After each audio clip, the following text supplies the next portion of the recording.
suite à l'interdiction à l'annonce de Gabriel Attal, alors on a décidé de se former en collectif qui est composé de mamans et de jeunes filles, des lycéennes et des collégiennes pour dénoncer cette interdiction. Après, je ne vais pas en rajouter plus parce que c'est vrai qu'il y a beaucoup d'abus. Nous recevons beaucoup de témoignages qui sont scandaleux. Mais là, dernièrement, on a eu aussi un constat concernant les garçons. Alors nous avons l'impression, c'est ce que nous pensons, hein, c'est que pour les garçons, on les tue. Violence policière. Nous, à Elancourt, pas très loin de chez nous, il y a à peine un mois, un jeune qui s'appelle Sefa a été tué par la police. Là, le jour de la manif, j'ai appris qu'un de nos jeunes, parce qu'on travaille avec les jeunes, 14 ans, frêle, a été balayé, je cite ces mots, hein, par la police. Ensuite, ils l'ont étranglé et un policier s'est assis sur lui. Il a eu très très peur. Depuis, il est quand même assez traumatisé. Nous avons des jeunes filles, nous avons eu des témoignages comme une élève qui a dû, à la demande de la principale, s'isoler dans une salle pour réfléchir à sa tenue. En fait, c'est humiliation sur humiliation.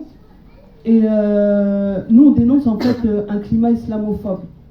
Ça veut dire que maintenant, les gens, ils se cachent plus. Moi, personnellement, j'étais parent représentante à l'UNAP. Je me suis fait virer parce que j'ai dit haut et fort que je dénonçais cette interdiction. Ça veut dire en fait pour nous, le droit français il est différent et il est à double vitesse. C'est vrai qu'on l'a souvent dénoncé, mais le vivre là, ces dernièrement, c'est très très difficile. Nous alors, samedi, on organise un rassemblement à Trappes à midi pour dénoncer les violences policières et pour soutenir les filles qui sont discriminées par rapport à la abaya.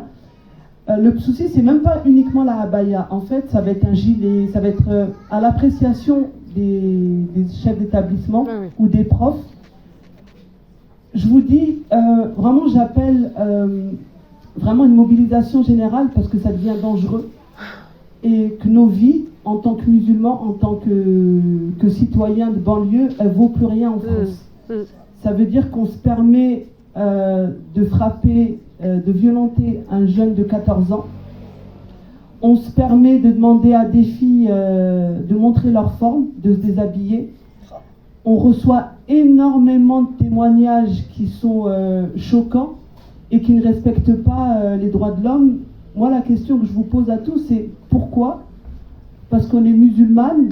Pourquoi ? Parce qu'on est d'origine africaine. On se permet de choisir nos tenues vestimentaires. Bien sûr. Et pourquoi on ne respecte plus les filles qui sont peut-être... En fait, on n'a même pas à justifier. Voilà, on n'a même pas à justifier. Et moi, je ne reconnais plus en fait la France et je ne vous cache pas que ça commence à me faire très très peur. On a peur pour nos enfants dans les quartiers. On avait peur pour les garçons, maintenant on a peur pour les filles.